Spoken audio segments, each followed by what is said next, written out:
Okay, so first of all, before we even get to this, why do we even have exponents? What's the whole point of an exponent? What does this word mean? Why do we even have it? Who cares? Why do we have this word exponents?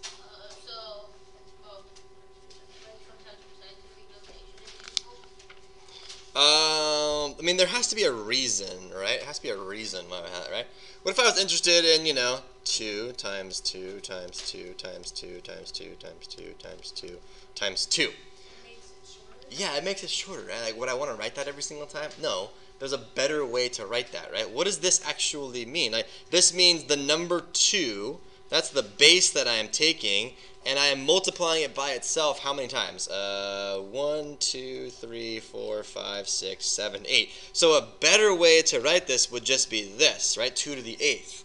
That's what that means. That's why we have exponents, right? It's a much nicer way of representing repeated multiplication. Does that make sense? So there's a reason why we have it. Okay, good. Now that we have it, what is 2 to the 8th, by the way?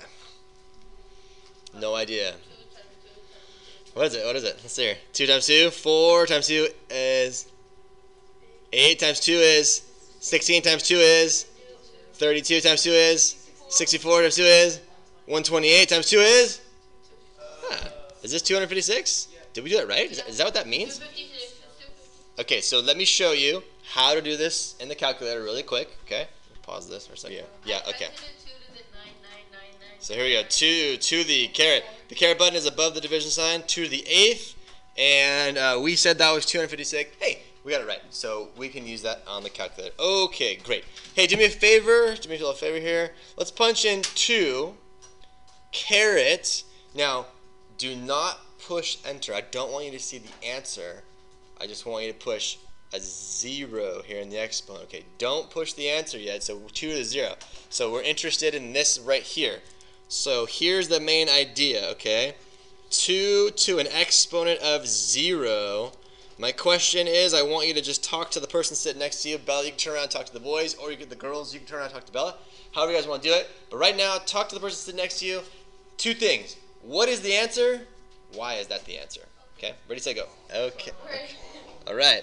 So, by consensus here, we have agreed that 2 to the 0 is the number 1. Does the calculator agree with that as well?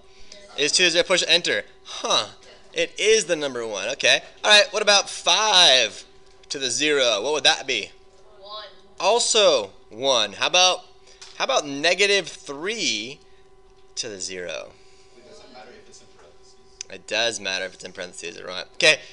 Okay, sidebar. Do we understand what parentheses mean? Okay. So what is this? What's the difference between these two statements here? Yes. Go ahead. Alice. The first one, you actually take negative 3 and multiply it by itself over and over again. With the second one, you just take 3 to the exponent and then add the negative 1. Yes. Everything you said is totally true. The way I like to approach this is the whole number raised to whatever power. This means the opposite of the whole number raised to the power. So when you see a negative sign out in front, consider that as the opposite of whatever the answer would be without the negative sign there. Does that make more sense? Versus an entire number of negative 3. See, there's no number, there's no negative sign outside here, right? To give us the opposite of that there. Okay. So So you want to know negative 3 to the 0? yeah, what's negative 3 to the 0? With no parentheses. No, oh yeah. Well, in this case, yeah, it's kind of a weird example because Yeah, this is the opposite of 1, right? So this would be 1, this would be negative 1, right? The opposite of, okay. So it's very important that we understand the difference. Okay, now that we all agree that 2 to the 0 is 1, why is 2 to the 0 1? Who thinks they know? Yes? Jay? Because everything is 1 times. So if it's 2 cubed, it would be 1 times 2 times 2 times 2. But if it's 2 to the 0, that means there's no 2, so it's 1, just 1. Okay, I pretty much agree with everything you said, okay? So let's do this. Let's do a little investigation right now, okay? Because this is going to lead us into something a little bit more interesting as well, okay? Okay, oh, I'm going to run out of room here. This is still box number 1. We're still developing the main idea here, okay? Okay, ladies and gentlemen, here we go. Let's start at the top of this list, and let's move downwards And remember, Will, that part of algebra is looking for and seeking out patterns, correct? We're all good at patterns. Okay, now what's 2 to the 5th? 2 to the 5th is 32. Very good. Is 32. What's 2 to the 4th? 2 to the 4th is 16. Is 16. Very good. What's 2 to the 3rd? 8. 8. Very good. What's 2 squared? 4. 4. What's 2 to the 1st? 5. No, it's not 5. 2. It's 2. Okay, we're going to stop right there. We're going to stop right there. The reason we're going to stop right there is because we are looking for a pattern. How do I get from 32 to 16? Minus 16. I could subtract 16. But divide by 2. I could divide by 2. Well, Okay? Now, I'm looking for a pattern, so if I subtracted 16 again, I wouldn't get 8, so that pattern will be ruled out. How do I get from 16 to 8? Negative or divide by 2. I divide by 2. How do I get from 8 to 4? I divide by 2. How do I get from 4 to 2? Divide by 2. Okay, now, if we want to keep this table of patterns going, then what's the only thing that 2 to the 0 is allowed to be? 1. How? Because you divide by 2. Because if I take 2 and divide by 2 again, I have to get 1. Okay?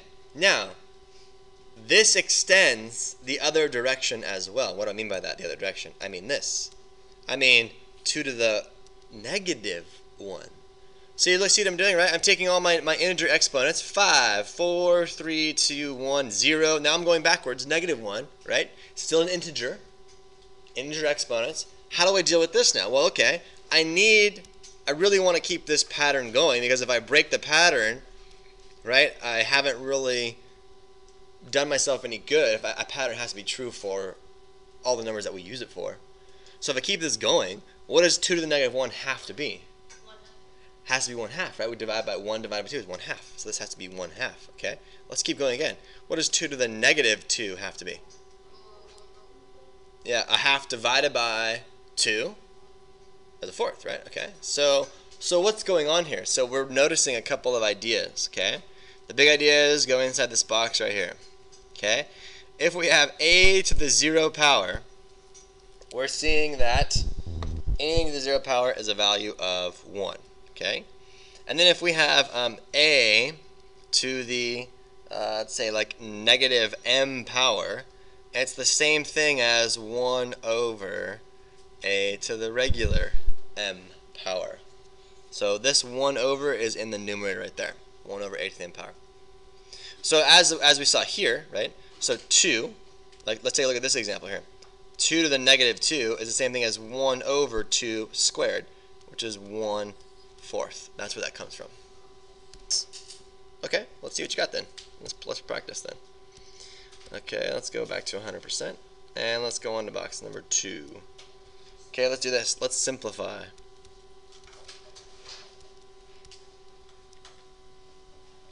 Okay, let's do this one. Let's do A. Let's do 9 to the negative 2. That's a 9, by the way. Let's do B. Let's do negative 3.6 to the 0. Let's do C. Let's do 4 to the negative 3rd. Let's do D. Let's do 3 to the negative 2. And we'll do this in red for you. Exponents. What do you guys think so far? Pretty good? Okay, questions on that? Are we doing good? Okay, let's do some more examples. Let's do another example. Let's do this.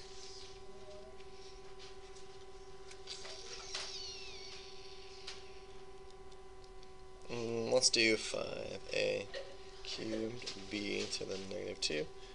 Let's do b. Let's do 1 over x to the negative 5th. Okay, let's do number 4 here. Let me just find something nasty for you like this. Is this a U-try? It can be. Okay.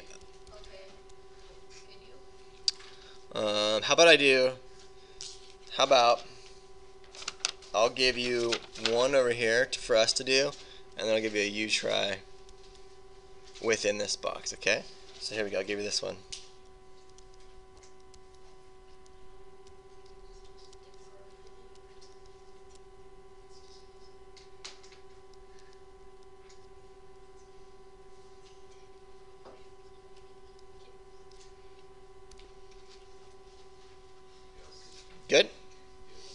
Did I forget to record that whole thing? I probably did. I think I just did that in reverse. Anyways, so there we go with that. Okay, let me give you a try, and you guys try this one on your own. Ready?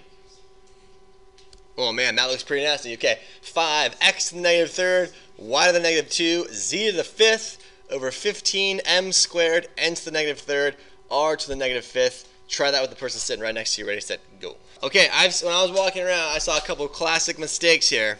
All right? First of all, let's identify which exponents are negative. Before I do that, though, what is the exponent on the 5? What's the exponent on the number 5? It's a 1. It has nothing to do with the exponent of the x. Here's what students do. They consider this whole thing as the base, and that's not true. What's the base? Only this one. See that? So where does the 5 stay? Ah. Okay. This one too. Also a negative exponent. That's going to move. The z to the fifth stays where it is. 15 stays where it is. M squared stays where it is. This one is going to move, and so is that one. That's also going to move. So the 5 does not move. The 15 does not move. So let's make our transition. These are going to come down because they're on the top. These are going to go up because they're on the bottom. So just make the transition first, okay? So I'm going to have a 5.